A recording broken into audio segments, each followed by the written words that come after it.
Tommy Tommy Tommy டேய் Tommy காணோம்டா. டச்சா பின்னாடி தான்டா இருக்கும். பின்னாடி வழியா தப்பிச்சு போயிருக்கான். நிஜமாலே டாமியை காணுமா? ஆமா. இரு த்ரிஷாக்கு ட்வீட் பண்றேன். Hi Trisha, I am having Tommy and doll and it is not found and doll. அதெல்லாம் ஒரு மண்ணு தேவையில்ல.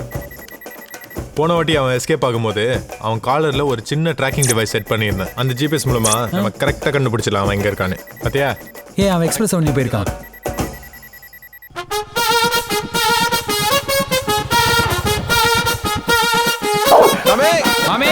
வாடா வாடா வாடா வாடா செல்லக்குட்டி. பீட்டாவோட ஒன்று நாங்கள் நல்லா பார்த்துப்போம். ஓகே பார்த்துடா, அப்புறம் நாய் வளர்க்கவும் தடை போட்டுற போறானுங்க.